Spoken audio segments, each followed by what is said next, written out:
Entre crise internationale et troubles intérieurs, le bateau France tangue en pleine tempête. Saura-t-il éviter le naufrage? Pour répondre à cette question, à cet épineux problème, François Asselineau, président de l'Union populaire républicaine, UPR, haut fonctionnaire et homme politique français, ancien élève de l'ENA et de HEC. Bonjour François Asselineau. Bonjour et merci de m'inviter. Merci d'être des nôtres, c'est une grande première dans ce RC Mag, au micro de mon émission. Alors, je vais vous poser tout d'abord comme question, quel serait votre regard sur la situation politique française en ce début mars 2025? Quels événements récents vous semblent les plus marquants? Oh, alors écoutez, c'est un long martyrologe en fait. Je crois que la situation, elle est catastrophique dans tous les domaines. Je ne veux pas jouer les Cassandres, mais vous savez que dans la tragédie grecque, Cassandre avait raison de décrire tous les malheurs qui risquaient d'arriver. La situation, elle est extrêmement mauvaise, évidemment, en termes internationaux. Tout le monde a à l'esprit le risque de guerre et on voit bien que Macron est à la pointe des chefs d'État qui souhaitent mener une guerre contre la Russie, ce qui est objectivement complètement délirant compte tenu du rapport de force entre la France, les pays européens qui sont extrêmement démunis, et puis la Russie qui vient de tenir tête à 40 États coalisés. La situation est également très mauvaise en termes internationaux sur un certain nombre de théâtres d'opération. La Syrie, où l'on découvre que celui qui a chassé Bachar el-Assad, rappelez-vous, nous avions nos élites, n'avaient pas de... Monsieur Jean-Noël Barrot, le ministre des Affaires étrangères, s'était rué à Damas pour le féliciter. Tout le monde avait trouvé ça formidable. Monsieur Macron avait chanté les louanges. C'était la fin de la barbarie. En fait, on découvre que le chef du HTC, comme on dit, il est en train de pratiquer des véritables pogroms contre les Alaouites, contre les chrétiens, parce que c'est un pays multiconfessionnel que je connais quand même assez bien, la Syrie. C'est un désastre absolu. On découvre d'ailleurs au passage la justesse de ce qu'avait dit Donald Trump en 2015, où il avait dit qu'entre Assad et puis les successeurs, il fallait peut-être mieux garder Assad. Hein. Bon, voilà. Ça n'est pas seulement vrai en Syrie, c'est également vrai avec l'Algérie, où on a des relations qui sont extraordinairement mauvaises. Et ça n'est pas raisonnable de la part je pense, du gouvernement français que de sans cesse essayer de jeter de l'huile sur le feu. On a des conflits avec l'Algérie, mais ça ne se met pas sur la place publique, surtout avec les dirigeants algériens qui sont toujours assez sensibles, si vous voulez, assez susceptibles. Il y a des choses qu'il faut régler avec fermeté, mais dans les coulisses. Parce que faire des vociférations, quand en plus de ça, ça ne se traduit pas par des actes, c'est à mon avis la pire des choses. Et puis, en fait, l'une des raisons du conflit actuel avec l'Algérie, ça vient moins tant de l'affaire des OQTF que du fait que M. Macron, laissant tomber la diplomatie française traditionnelle, s'est complètement aligné sur le narratif des Marocains au sujet du Sahara occidental, enfin du Sahara ex-espagnol. Alors que là, nous n'avions que des coups à prendre. C'est d'ailleurs ce qui est en train de se passer. On avait la France, depuis que l'Espagne s'était retirée de ce territoire, avait sagement refusé de se prononcer entre le Maroc et l'Algérie. Voilà, ça, c'est une des conséquences. Et puis, donc, ça n'est pas tout, parce qu'il y a également la Roumanie. La Roumanie, où il vient de se passer un coup d'État absolument scandaleux, où celui qui devait être élu, a été écarté de l'élection. Enfin, le bureau des élections a refusé sa candidature à l'élection présidentielle. Alors, il a fait appel devant la Cour constitutionnelle, mais on voit que la construction européenne est en train d'apparaître pour ce qu'elle est, c'est-à-dire une dictature totalitaire qui impose en fait que l'on y reste. Ça ressemble de plus en plus en fait à la construction du socialisme. Alors ça, j'ai parlé des questions de politique internationale parce qu'elles sont dans tous les esprits, mais n'oublions pas le reste, les questions économiques et financières. La France vient d'être l'agence de notation Standard & Poor's a placé la France en perspective négative, c'est-à-dire qu'au prochain coup, on pourrait être déclassé de AA- à A-, ce qui signifierait des très graves difficultés pour la France pour refinancer sa dette qui est monstrueuse, qui est quasiment hors contrôle. Hein. Donc on est quand même au bord du dépôt de bilan sur cette affaire. Les problèmes économiques, nous sommes en récession, on vient d'entrer en récession. Le nombre d'emplois, d'entreprises, on nous avait expliqué qu'il y avait une réindustrialisation, tout ça c'est des opérations de communication. Et puis, il faut ajouter tout le reste, c'est-à-dire que tous les secteurs d'activité se portent mal, l'insécurité galope, la démographie Les Français n'ont jamais fait aussi peu d'enfants depuis 1945. C'est un désastre, c'est vraiment catastrophique pour la suite des événements. L'insécurité, je n'en parle même pas. L'immigration torrentielle et que l'on ne peut pas régler puisque nous avons dévolu nos pouvoirs à l'Union européenne sur le sujet. Enfin voilà. Donc au total, j'ai le sentiment un petit peu, si je devais résumer tout ça, que l'étau se resserre en ce moment. L'étau se resserre, y compris en matière de liberté publique. C'est une information qui est passée un peu inaperçue, mais qui est extrêmement grave. C'est que Madame Christine Lagarde, la présidente de la BCE, a annoncé qu'on verrait le jour à l'automne de cette année, en octobre 2025, l'euro numérique. Alors je ne sais pas si les auditeurs de Radio Courtoisie comprennent bien ce que ça signifie. L'euro numérique, un euro numérique, une monnaie numérique, ça veut dire que c'est plus comme une monnaie que vous utilisez comme ça, c'est-à-dire que quelqu'un, une entité, peut suivre absolument tout ce que vous faites, tous vos achats, tout ce que vous allez faire. Non seulement peut suivre, mais peut même vous débrancher. Oui, vous coupez de... Voilà, c'est-à-dire par exemple, imaginez, vous avez une contravention, vous ne l'avez pas payé, paf, on vous pique votre argent. Bon, à la limite, c'est un prélèvement direct, mais on pourrait aussi imaginer, c'est d'ailleurs le système qui apparaît en Chine, vous savez, le contrôle social à la chinoise, c'est-à-dire que si vous avez, par exemple, si vous voulez trop vite, une fois, deux fois, trois fois, on vous interdit la prochaine fois d'acheter une voiture qui fait de la vitesse. Ou bien, si vous n'avez pas, si vous avez, je sais pas, on peut même imaginer, excusez-moi, mais c'est un univers de type orwellien, comme 1984, on pourrait imaginer à terme que l'État généralise le vote par Internet. En tout cas, nous sommes heurtés au Conseil constitutionnel sur cette question. Et que, à la limite, qui assure qu'on ne pourrait pas un jour corréler votre vote à votre monnaie? Ou bien où est-ce que vous achetez, par exemple imagine quelqu'un, par exemple, qui donne de l'argent à Radio Courtoisie, serait catalogué comme malpensant, ou je dis Radio Courtoisie, mais je dis pour l'UPR aussi, vous voyez, ou pour des radios. Et donc, ceci pourrait se savoir, et qu'en échange de quoi, par exemple, vous ne pourriez plus vous déplacer, vous ne pourriez plus prendre l'avion. C'est incroyable. Donc, c'est extraordinairement grave. C'est vraiment quelque chose qui devrait faire l'objet de débats publics. Je me permets d'ailleurs d'insister au passage, je terminerai là-dessus, c'est que nous, on n'a aucune opposition, on n'a plus aucune opposition en France. Le Rassemblement national, M. Bardella, c'est exactement un clone de Macron, enfin tout le monde l'a compris, c'est d'ailleurs pour ça qu'il est promu dans les médias.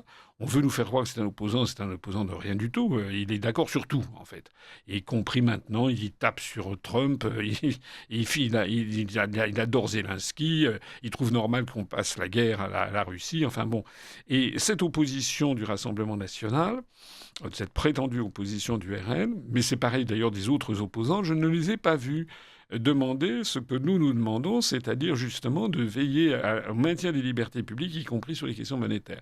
Et je terminerai en disant, par exemple, savez-vous, vos auditeurs ne le savent pas forcément, que l'Autriche, qui n'est pas un pays, comment dirais-je, extrémiste, puis c'est le cas de la Suisse, et au cours des 10 derniers jours, la Suisse puis l'Italie, la Suisse qui n'est pas dans l'Union européenne, l'Italie, ces trois pays ont des projets où sont même allés de l'avant pour inscrire dans leur constitution le principe du maintien des espèces, de la monnaie en espèces, c'est-à-dire la capacité de dépenser votre argent pour ce que vous voulez, sans que personne ne puisse s'y opposer ni mettre son nez dedans.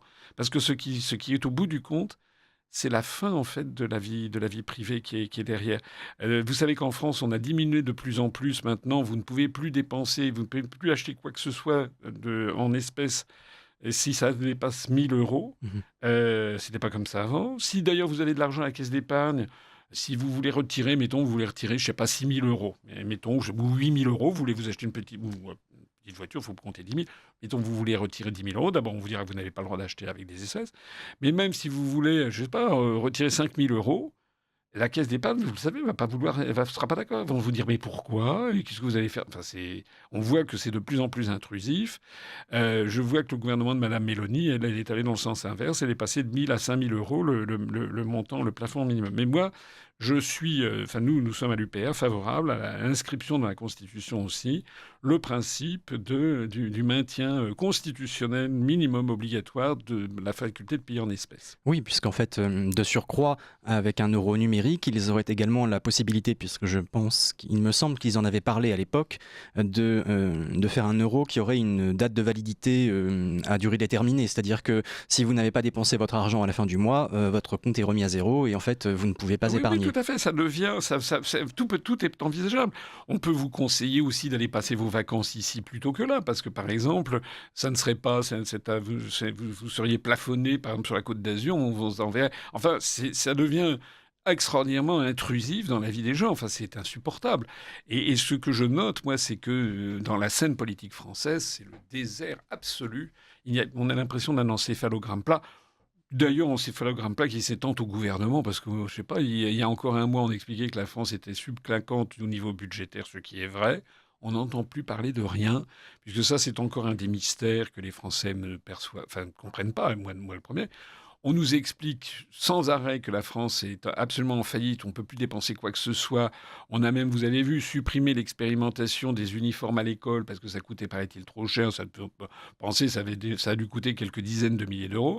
Et au même moment, vous avez monsieur Macron ou monsieur le Cornu, le ministre de la Défense, qui nous explique, pas de problème, on va donner 100 millions, 200 millions d'euros à l'Ukraine encore en plus. Enfin, donc les Français, quand même, commencent à comprendre qu'on se paye un peu leur tête.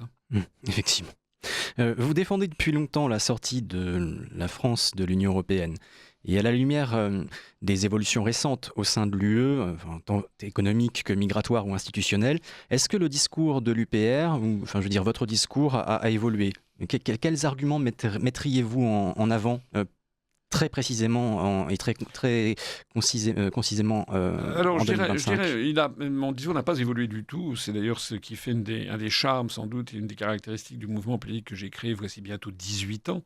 C'est que tous les gens qui me connaissent ou peuvent se renseigner, c'est que depuis 18 ans, excusez-moi, c'est énorme comme durée, en politique, c'est énorme. Depuis 18 ans, je dis à peu près toujours la même chose.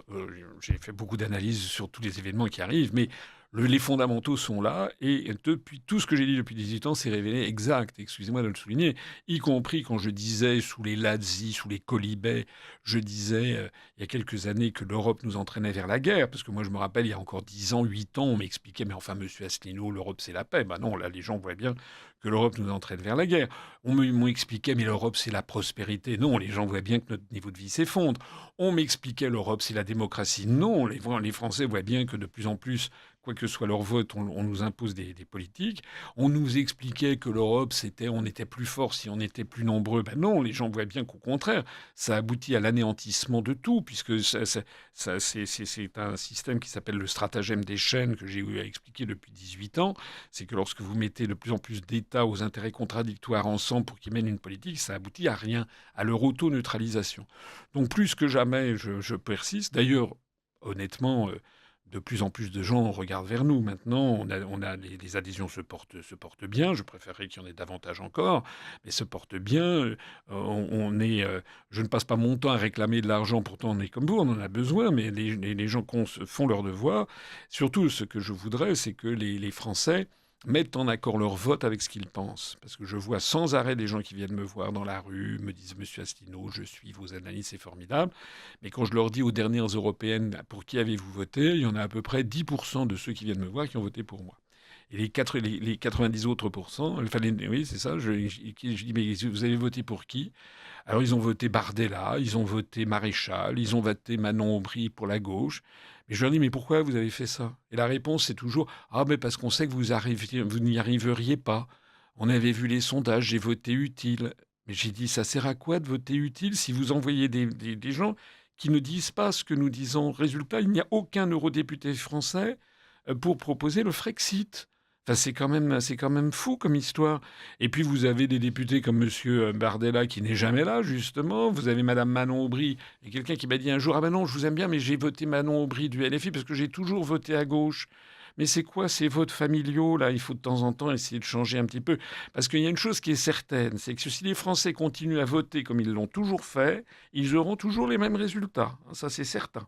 Voilà, donc pour 2027, il va falloir donner un grand coup de pied dans la fourmilière et que les Français se disent, bah tiens, cette fois-ci, je vais complètement changer mon vote. Et c'est là la clé du succès. Parce que je peux vous dire que là, on a fait 1,04% parce qu'il y a 10%, à peu près que 10% des gens qui viennent me voir qui ont voté pour moi.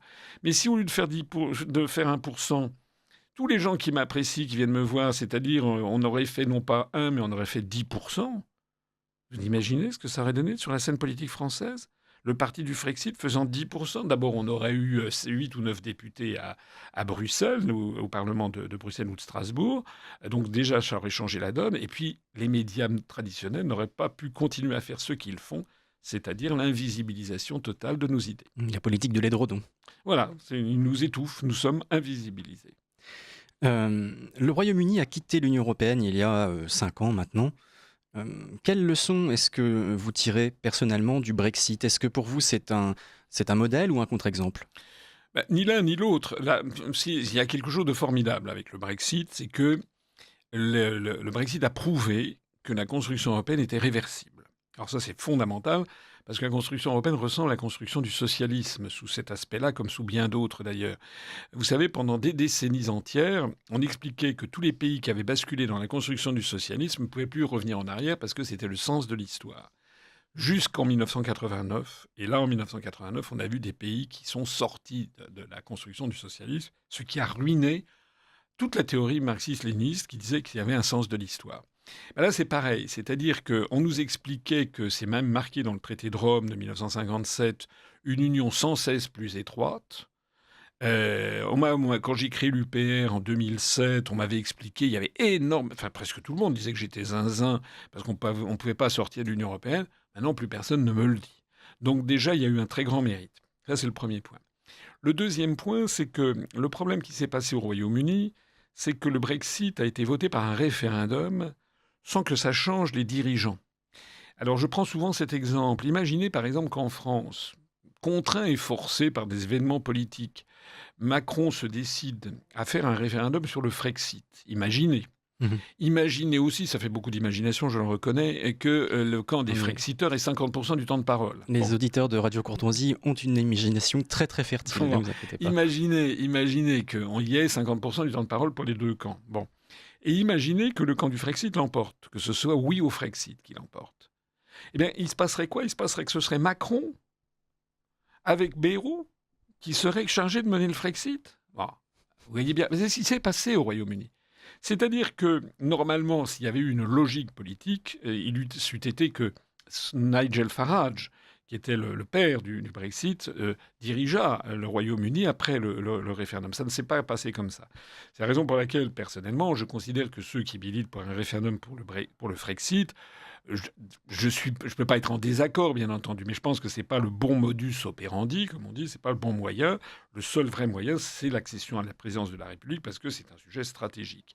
Ça veut dire que si nous, on fait le Frexit, on prendra les mesures qui iront dans le sens du Frexit, et non pas des mesures chèvre-chou pour essayer de le torpiller. Et j'ai un troisième point que je voudrais dire, c'est que on nous avait expliqué que le Brexit serait une catastrophe absolue. Rappelez-vous, Macron avait dit qu'il mettrait le tapis rouge. J'ai revu des articles de journaux qui disaient qu'il y aurait au moins 30 000 emplois qui fuiraient la City londonienne, etc., etc. Résultat, bernique, pas du tout. La City londonienne est toujours la première place financière en Europe. Donc, tout le discours apocalyptique qui avait été tenu sur le Royaume-Uni s'est révélé totalement faux. Et le Royaume-Uni, qui ne se porte pas très bien, mais je vais revenir dans mon quatrième point, le Royaume-Uni ne se porte pas spécialement bien, mais que sur toutes les grandes données macroéconomiques, il se porte quand même mieux que nous. Il a un endettement moindre que le nôtre, il a un taux de croissance un peu supérieur au nôtre, il a un commerce extérieur qui est plus favorable que le nôtre, un taux de chômage inférieur au nôtre. Donc, c'est pas mirobolant, mais enfin, on n'a surtout aucun conseil, nous, à leur donner. On n'a surtout pas à la ramener, comme on dit familièrement. Et puis le quatrième point, c'est que le Frexit, comme le Brexit, tout ça, c'est quoi en fait? C'est tout simple, mon propos. C'est tout simplement qu'un peuple reprenne sa destinée, qu'il devienne libre. Voilà, on veut sortir d'une prison. Mais imaginez, si l'on fait cette métaphore, C'est pas parce que vous êtes sorti de prison que vous allez vous allez forcément faire fortune et être. Si vous êtes un mauvais garçon, un mauvais élément, que vous sortez de prison, vous allez peut-être encore en fauteuil. Bon, alors c'est un peu pareil, c'est-à-dire que le fait que les Royaumes-Unis aient repris en partie, mais pas totalement, pour les raisons que j'évoquais à l'instant, ils n'ont pas repris tous, ils n'ont pas balayé toutes les scories qui restaient de l'Union européenne par idéologie. Ils sont dirigés en ce moment par un fou furieux qui est Keir Starmer, qui est un peu de la même veine que Macron. C'est-à-dire qu'ils ont pris les sanctions contre la Russie, ils sont des pouces à la guerre comme Macron, etc. Donc, et si vous voulez, on ne peut pas. Le fait d'avoir retrouvé son indépendance n'est pas un gage de bonne gestion. Hein. Voilà, la France, elle était souveraine et indépendante, disons, par exemple, de 1945 jusqu'à 1992, jusqu'au traité de Maastricht. Ben, il y a eu des hauts et des bas. Il y a eu des périodes formidables avec De Gaulle, parce que c'était non seulement la France était souveraine et indépendante, mais elle était dirigée par un homme d'État qui voyait les problèmes de haut, qui avait la hauteur de vue nécessaire, le désintéressement financier et personnel nécessaire, la réflexion stratégique nécessaire, et puis l'autorité nécessaire pour prendre les bonnes décisions. Si maintenant vous tombez sur un démagogue complet ça a commencé, la dégringolade, en fait, elle a commencé avec Giscard et puis avec Mitterrand. Donc on était un pays souverain, mais progressivement, ça a été les vannes ouvertes, notamment à une augmentation phénoménale des dépenses de l'État avec Giscard et avec Mitterrand, avec des prestations sociales à n'en plus finir, avec des collectivités locales qui se sont empilées les unes sur les autres avec les lois de décentralisation, etc. Donc on n'en peut plus de taxes et de charges tous azimuts. Mais ça, si vous voulez, il y a des gens qui me disent, mais c'est ça que vous devriez parler, monsieur, plutôt que la sortie de l'Union européenne. Je suis bien d'accord. Mais le problème, c'est que tout ça va ensemble. Si vous voulez, et il faut bien comprendre que sortir de l'Union européenne comme sortir de l'euro, ça va nécessiter des efforts. Mais encore faut-il que les gens comprennent les efforts. Ils comprennent qu'ils se battent pour leur pays. Hein. Il n'y a pas de redressement d'un pays dans l'histoire qui ne se soit fait sur l'amour de la patrie. Tout le reste est littérature. C'est pour ça que c'est absolument fondamental que les Français récupèrent leur souveraineté et leur indépendance. En effet, merci pour cette réponse éclairante, cher François Asselineau. Pour terminer, en quelques minutes, en 3-4 minutes, en cas de sortie de l'Union européenne, comment est-ce que vous géreriez la transition économique, notamment le retour à une monnaie nationale? Et selon vous, est-ce que les Français sont prêts à ce changement? Alors, je n'ai jamais dit que ce serait une vallée de roses. Il y aura peut-être quelques difficultés, mais il y a plusieurs choses à dire. La première, c'est que il faut savoir que dans le monde de la finance, dans le monde des marchés financiers, il n'y a rien de pire que l'incertitude. Voilà. C'est-à-dire qu'il y a des gens qui me disent, vous vous rendez compte si on sort de l'euro, ce qui va se passer, etc. Et je leur réponds toujours, mais est-ce que vous vous rendez compte si on y reste? Parce qu'actuellement, parce que nous restons dans l'euro, ça accélère la désindustrialisation complète du pays. Nous sommes de moins en moins compétitifs parce que nous avons par ailleurs des charges sociales épouvantables. Et donc, on ne peut pas faire tout à la fois, si vous voulez. Sans compter non seulement les charges sociales, mais également les coûts de l'énergie qui nous ont été... Donc, les entrepreneurs sont surchargés de charges. Et en plus de ça, on a une monnaie qui n'est pas conforme à notre compétitivité extérieure, qui est plombée, si l'on peut dire, vers le haut par notamment la zone Deutsche Mark. Donc, sortir de l'euro, ça sera effectivement un peu compliqué, mais pas tant, du point de vue technique, pas tellement, puisque tous les États ont gardé leur banque centrale nationale. Hein, j'ai déjà expliqué, c'est un petit peu technique, mais l'euro n'est pas du tout une monnaie unique, comme on explique aux gens à tort, c'est une monnaie commune. Ça n'est pas uniquement un tour de passe-passe sémantique que je dis, c'est-à-dire qu'une monnaie unique, ça serait qu'il n'y aurait qu'une seule banque centrale pour l'ensemble des pays. Par exemple, la Banque centrale européenne, et toutes les banques centrales nationales auraient disparu. Dans ce cas-là, ça serait un peu plus compliqué. Je ne dis pas que ça aurait été impossible, mais ce serait plus compliqué. Alors que là, les Allemands, notamment au moment du traité de Maastricht, ont bien tenu à ce que chacun garde sa monnaie nationale en fait, puisque nous avons gardé notre banque centrale nationale. Donc c'est un des grands secrets de l'euro. En fait, quand vous avez un compte dans une banque commerciale en France, c'est une créance que vous avez sur la Banque de France. Alors ça s'appelle l'euro, bien sûr, comme si vous l'avez en Allemagne, ça s'appellera l'euro, mais du point de vue juridique, c'est des natures très très différentes. Bon, je renvoie à des conférences que j'ai faites, c'est un petit peu technique, mais il faut comprendre que les autres États nous suivront en la matière. Ils ne voudront pas qu'il y ait un capharnaüm, ils ne voudront pas le chaos. Les gens qui disent ils vont vous sanctionner, non, non, non. Parce que les Allemands aussi se rendent compte ils sont lancés dans une monnaie et qui est une monnaie sans issue. Les contraintes qui pèsent sur la zone euro sont devenues considérables. Alors les gens ne sont pas obligés de me croire, mais qu'ils aillent regarder quelqu'un comme Marc Toiti, par exemple, ou Henri Guénaud, ou Emmanuel Todd, il y a quand même beaucoup d'experts qui suivent ça. Et sur les marchés financiers, qu'ils demandent par exemple à un financier de communiquer sur ce qu'on appelle Target 2, c'est l'évolution du solde de la balance des paiements courants à l'intérieur de la zone euro. Ça n'est pas tenable. C'est une situation constamment divergente depuis maintenant le milieu des années 90, donc des années 2000, pardon. Donc on est dans une situation, si vous voulez, il faudra bien le gérer, hein. C'est d'ailleurs plus que ça au passage. Il y a des gens qui me disent, mais vous vous rendez compte, sortir de l'Union européenne, sortir de l'euro, ça va être très catastrophique, passer par ça. Bon. Comme si la situation aujourd'hui n'était pas catastrophique. Aujourd'hui, elle est catastrophique, vraiment, dans tous les domaines. Et il y a des gens qui me disent, mais vous vous rendez compte, on sort parfois tel ou tel argument. Et je leur dis, mais c'est un peu comme si quelqu'un était allé voir De Gaulle en 1942 en disant, mais mon général, vous voulez chasser les Allemands hors de France, vous voulez que la France chasse les Allemands, elle est sous occupation, mais est-ce que vous avez réfléchi au fait que l'armée allemande, elle fait quand même tourner le commerce, elle fait tourner le business, et puis comment vous allez faire pour que les Allemands repartent en Allemagne avec leurs chars? Est-ce que vous avez prévu des réserves de fuel pour qu'ils puissent... Et puis par ailleurs, il va y avoir des destructions. Est-ce que vous avez chiffré les destructions en nombre de maisons détruites, de ponts, etc. etc.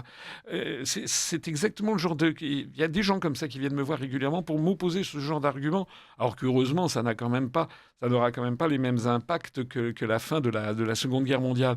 Encore une fois, si vous voulez, c'est de savoir quel est le sens des priorités.